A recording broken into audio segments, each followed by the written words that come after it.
Welcome to another episode of the Programmatic Digest podcast. I have a special guest on the podcast, Senaratna. Did I pronounce this correctly? Yeah, pretty close actually. That's right. So you're a commercial director for Evora. Yes, correct. And we're going to talk about navigating this industry for people that look like you and I, or sound like you and I. Yeah. But we'll probably start with talking about data and how first party is definitely not where it's supposed to be, despite the fact that it maybe should be in this cookie-less ID signal loss world. So before we talk about the topic today, Sas, give me a good introduction of who you are, how you got where you got today. I'll start with where I kind of first entered the kind of space. I would probably say my journey has been up and down through media. To be honest, I don't know about you, but from where I started, I'm hoping it's changed quite a lot, really, because I actually had no clue this industry even existed. I don't think when I started off in school or graduated, I knew that the media industry was there. I actually thought if you were Nike or a brand like that, you would just go out to a channel like Channel 10 or Fox and advertise directly there and then, and then they will say, how much is to be on this advert or this, or this program, etc. And finding out this service even exists and how big it is, it's not like your usual, you don't see it every day. It's like this hidden industry that exists behind all these brands, etc. Yes, I have my coworker who joined the interview for 5 minutes. So tell me how you landed in the industry then, because everybody's stories is very different, but you tell me yours. I was actually introduced to the industry from a friend. I was traveling around Australia at that time, and then I was going back to UK and I needed a job. I racked up some big bills just going around traveling Australia. He sent me a list of the biggest agencies in the UK. I did question it as I didn't recognize any of these brands. For me, they were like, who are these guys? He just told me just trust him and apply to all these media agencies. I was pretty lucky. Within one of my first interviews and etc., within one of these big network agencies, I got my first role, was allocated to one of the agencies. And so that was kind of, I was very pleased, very lucky. And that was probably maybe about, 18 years ago or something like that. You came from which industry, you said? So that was my first job, after graduating. So I actually thought, I didn't know this industry existed. Just thought everyone would just be doing marketing stuff.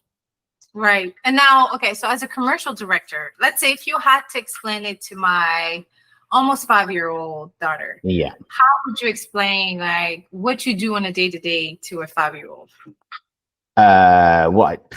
From what I did previously to what I did now is completely different. For example, when I first started out, I wasn't really a fan of the industry. It was a bit aggressive. It was a bit of a boys' club. It was a bit of laddish. You had to be in the group, in the crew, and etc. And so at that time, I was trading airtime, really. So it was like, if you wanted to advertise on, the big brand wanted to advertise, I'll have to negotiate and speak to the channels and say, I need to get this airtime on this day, etc. You have to even negotiate where you want to be in that kind of break. So it was kind of a different space there. And so I would probably say that was probably majority of my career-ish, being in the kind of the AV division. So I kind of started out in the network agencies. I left the network agencies after about 4 years and moved to one of the largest independent agencies in the UK. And that's probably when I found my passion in the industry, in media. Even before then, one of my bosses said to me, do you really want to be in the industry? Because I wasn't enjoying it as much. And that woke me up a little bit and thought, you know what, it doesn't matter if I'm really enjoying it. I need to put my best foot forward and make sure that the work I do is represented at a high degree. So after I left that network agency, where I found my feet in a way, it was a bit of another wake up call for me. I felt like I was part of the team and what I did mattered. And I could see the whole picture within the agency. It's kind of like you felt inclusive. This is an agency where you were told the targets, how far you are from hitting them, all sorts of information about why we lost a client, how we won a client, etc. So it's kind of like a unique experience from being in a network agencies where you don't get told everything. You're kind of like a cog in the system, in the machine. Yeah. So now where I'm exposed to kind of everything, even not being the traditional kind of media planner buyer that I was, it was fine. I kind of actually loved it. There was actually quite a few unique stuff they did there, which was probably towards the second half of my time there. And that was kind of initiatives where they were looking at hiring or, trying to speak to underprivileged kids, making communities who generally wouldn't really think of media as a job, really. So, that openness of kind of doing these kind of things was quite exciting. And the only reason why I left that role was when I moved to Sydney, because my wife's actually from Australia. So she kind of wanted to go back. And I left the media agency. The only thing I was doing was trading and negotiating deals, etc. towards the end.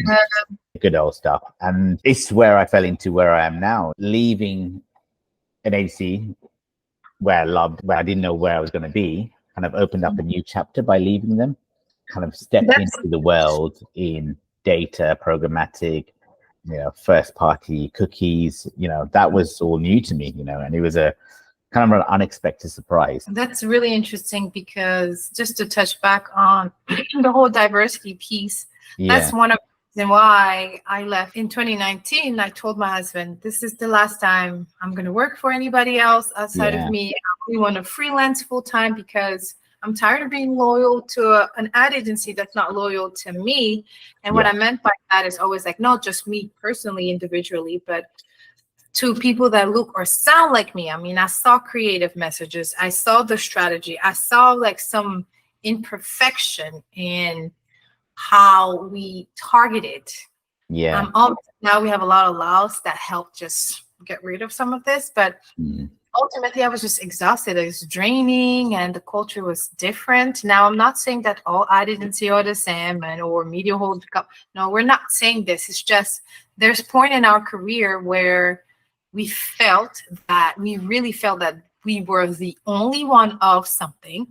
And that everything was back on our shoulders. Now, if you are that person, if you're listening or watching this on YouTube, just know that something I had to learn the hard way is that because I was one of the only one, yes, it was a lot on my shoulder, but it also gave me the opportunity to read the perspective of those that look like me to those who didn't look like me. And so what I meant by that is that if you're one of the only one of those box that maybe Sas and I still check, you have the authority to build a new image for the rest of us and to help bring in. So maybe it's a lot of responsibility right now. You're just trying to get your 9 to 5, make some money and go to the beach or travel very often. Maybe that's your priority and that's fine. But if you're in a position where you have to code switch, just see it in a positive way that you can start this path for others. And that's also a really powerful position to be in, No, I did not understand that. But that's one of the reasons why I left the ad agency world in 2019. Still continue to service them. But then about 2 to 3 years ago, we pivoted into education only. And so we created a course. We now have a dynamic program.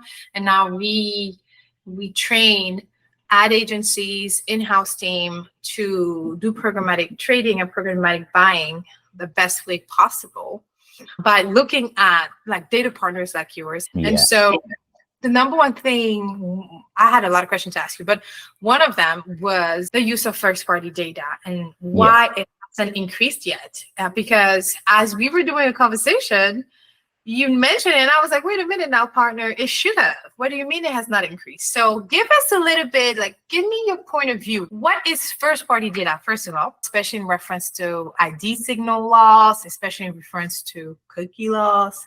What do you define as first-party data? Well, I would say this is where big brands are collecting. Think of it as, for example, American Airlines, and they have that big database of everyone who's signing on to their loyalty program. They have signed on to their loyalty program, and they have agreed for American Airlines to be using their data for marketing purposes as well when they tick a box. That's how I would define first-party data and how brands are using it. It's collecting data, their customer data, through loyalty programs, to competitions, to sign up. Sometimes it's in store as well. It's various ways that the brands can actually collect data of their customers. So that's direct. That what I would say was what real first-party data. Right. It's like somebody that given authorization to the brand use their data by just submitting like their email. And I'm like, no, I can guarantee that somewhere at some point you've signed up to something that's similar to that product, and I'm seeing a great retargeting strategy. But they're like, no, I wouldn't give my information to anything. And I'm like, no, you have Netflix, you have the Google, you have all these. They have partners and partners of partners that have access to this information. But anyway, so first party data is somebody's information that they have submitted.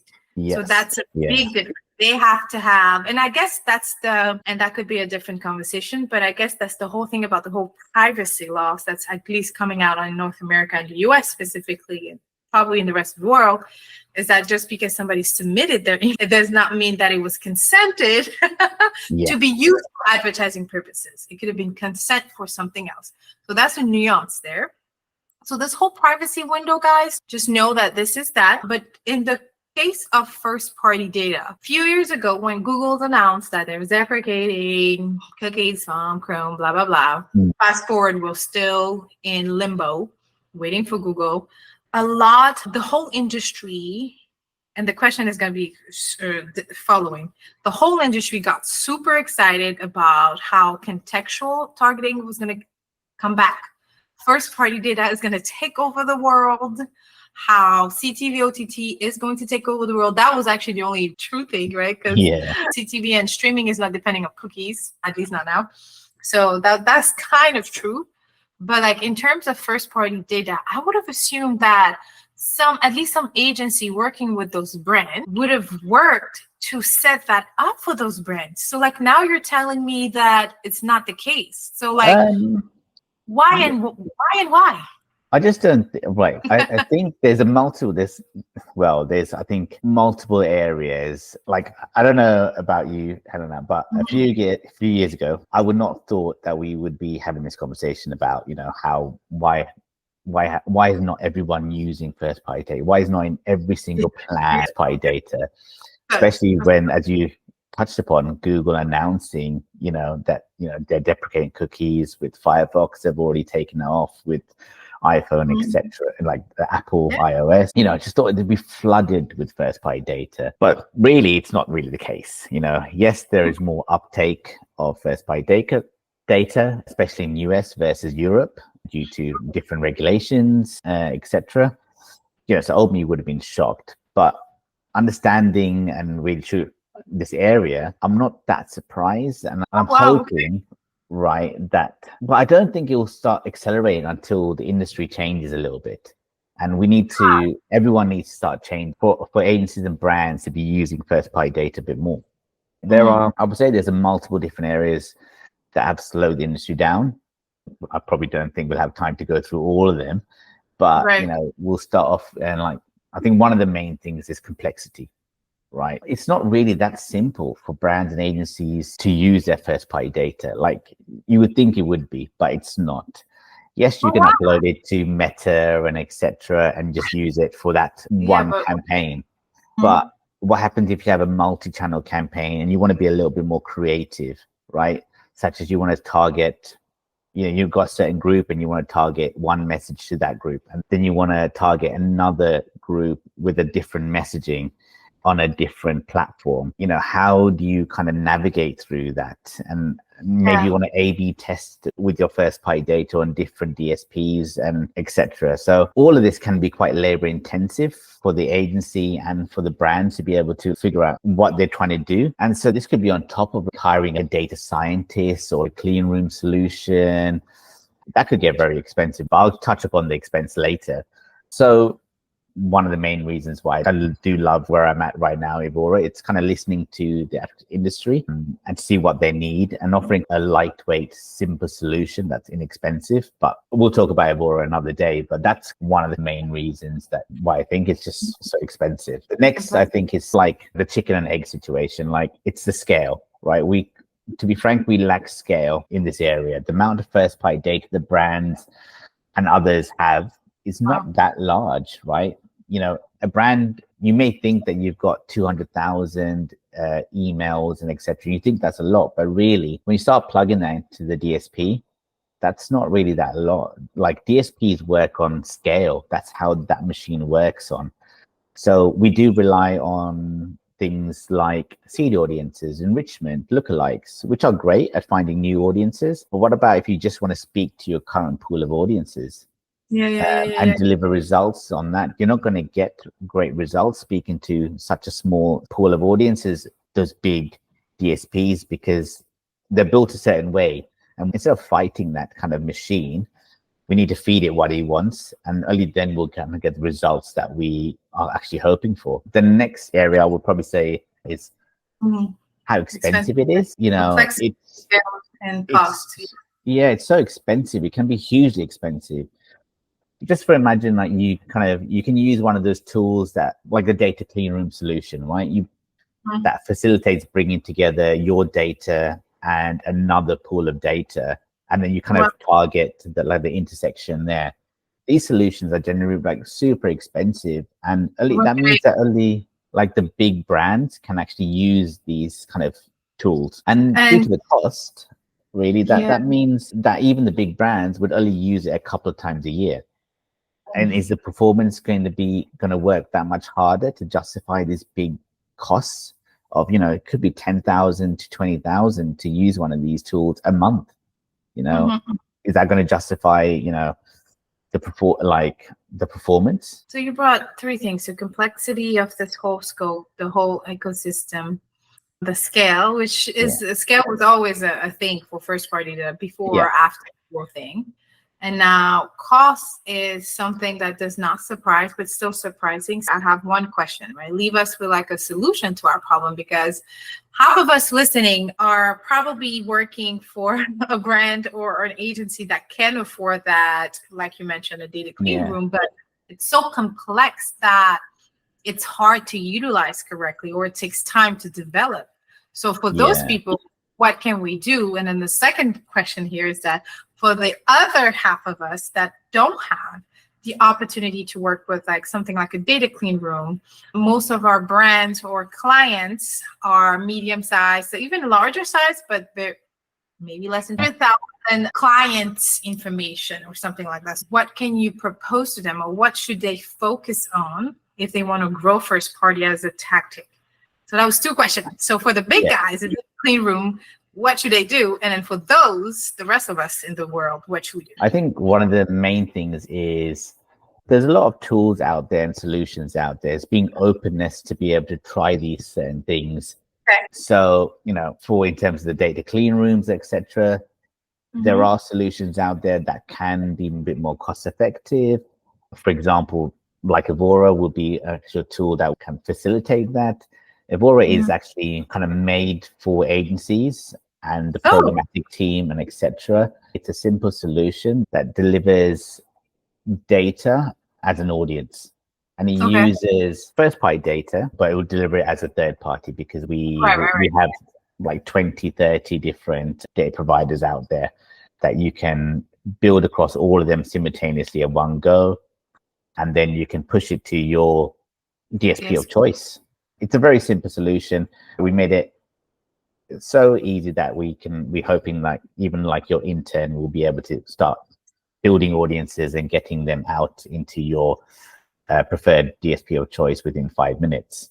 And you can kind of turn clean rooms on and off whenever you want to. You know, because we've kind of found out, speaking to the market, that, you know, not everyone can afford a clean room, and not everyone will use a clean room. So the ability to turn it on and off, and to have like a small price point of, you know, like $100. Hopefully there are solutions like Evora out there that I would recommend to explore and to use. and also to lean on your agencies and your programmatic experts as well, to because they know they should be your eyes and ears and your sounding board and your knowledge. Listen to them, and they will have all the information that you kind of need. So I really promote, like, I know a lot of brands are looking, well, at one stage it was a cool thing to do to in-house. Yeah. It kind of started reversing itself because it's complicated, and leaning on expertise is valuable. So I highly recommend that.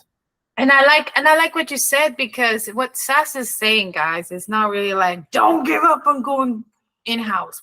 That's not what we're saying. We're just saying that if you're considering going in-house, you should still consider hiring expert, or at least outsource the expertise, or hire consultants, or I don't know. It's okay to try to grow internally and hire the person to help you grow internally, and still hire somebody to train and teach this person ongoingly.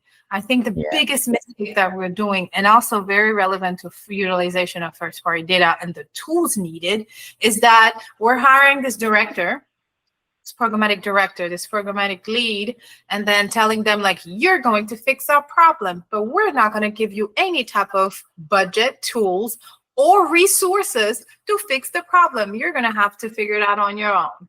And that's not the right way to say. It's okay to hire somebody and to continue giving them the tools. And sometimes the tools look like training. Sometimes the tools look like hiring partners. And sometimes the tools look like, give this person enough time, right? Respect their calendar, respect their schedule, so they can dedicate productive and efficient time for the growth of this project. So that's what we're saying. And I was kind of disappointed to hear that first party utilization is still not where it's to be, but it's a great reminder. And just because maybe you haven't prioritized this until maybe today, because me and SAS are telling you to, it's never too late to start, and to start anywhere. There's not a good like opportunity to get started. It's just a start. Like, it's just the first step. It's always the harder. It's always seemed the highest, but it is the first step, and you have to get over the hump, right?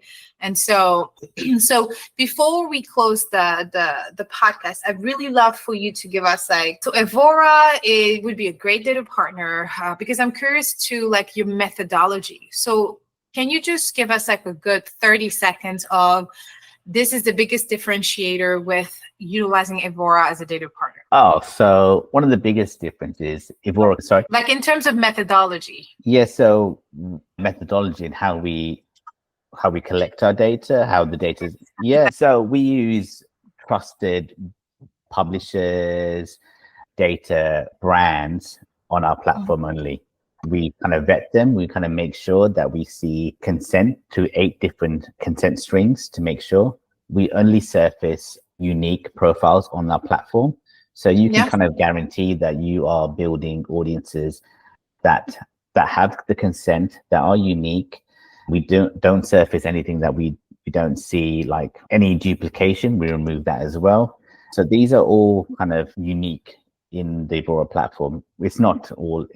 And what we try to do is simplify it all. Okay. That's the main thing. Like, we just make sure that it's a simple process for the everyday trader buyer to be able to use, and we go through a rigorous checks to make sure that we've seen the consent, because that's the most important thing. We don't want to be using any data that has not been given consent.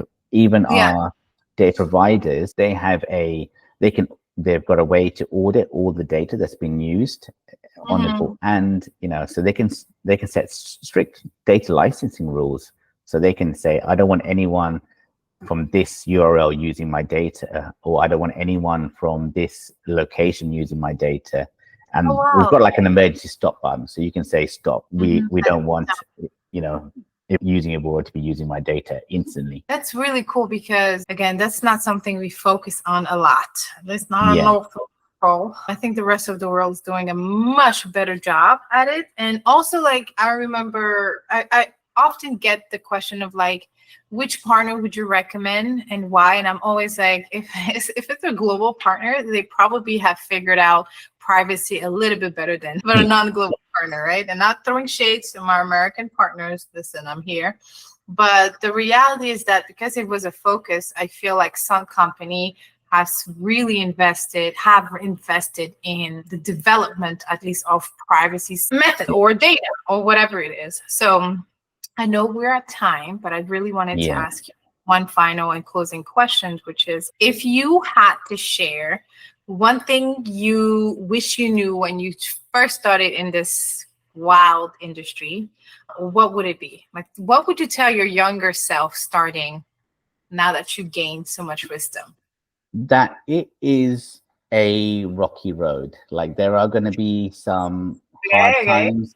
There are going to be some good times. There's going to be some really fun times within the agency and the media industry. But, you know, if you work your way through it and you find the right tribe, the right company, the right people, you're going to really enjoy the space.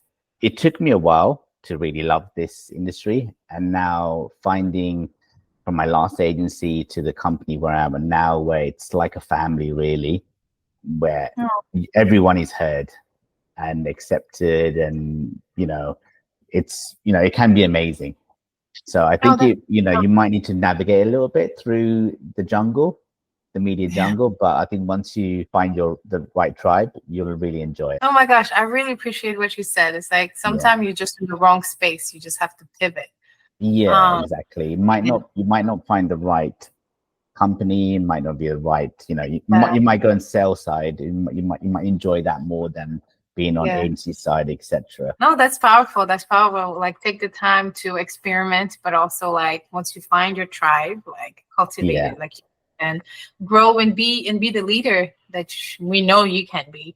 So thank you so much for sharing this. I think we have more questions, but we're going to end right here because we can talk for ages. Yeah, right. We're going to have you back to continue talking about first party data best practices and maybe the do's and don'ts next time.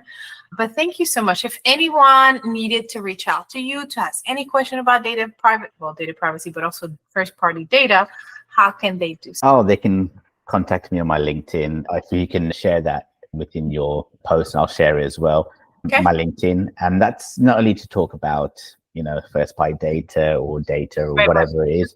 It's if they want to kind of ask questions on the industry itself, how best to get into the industry, any advice or any kind of anything they need about any kind of education, I'm happy to listen and answer any questions anyone will have. Okay. Yeah, that's super powerful, and I appreciate you saying that. So thank you so much. I will have SAS information in the show note of the podcast, or in the YouTube, or in every single post that I post out there, including Evora's information as well. And if you see SAS on LinkedIn, make sure you request to follow him or to just connect with him, because he's a pretty dope guy, and I think you guys can learn a lot from him. So SAS, thank you so much for stopping by. We really appreciate you making the time. You know what? Thank you. Actually, I kind of loved today as well. Kind of talking about the industry and space. Really, it's been actually a pleasure. But I just want to say before I go, thank you to you. Really, I think we've connected now for a year, but it's taken us quite a while to kind of actually have this kind of conversation. But we're kind of talking here and there, and I've been kind of following your journey. And it's just a big shout out to you, kind of the education that you offer, the time that you give individuals. It's lovely to see, really. And I hope there's kind of more of you out there continue to contribute as you do for everyone, really. Oh, well, thank you. Thank you. I appreciate it, and I receive it. And that's a firm affirmation of what my mission is, which is exactly to do that, to be the needed maybe 6-7 years ago, as I was getting started, or as I was advancing in my career. I needed to understand the importance of mentorship and training and investment in personal development as well. Yeah. And so I try my best to give back, but it's no coincidence, and I strongly believe in God's timing. So I appreciate you making the time again. This was fantastic. It was lovely. Thank you very much.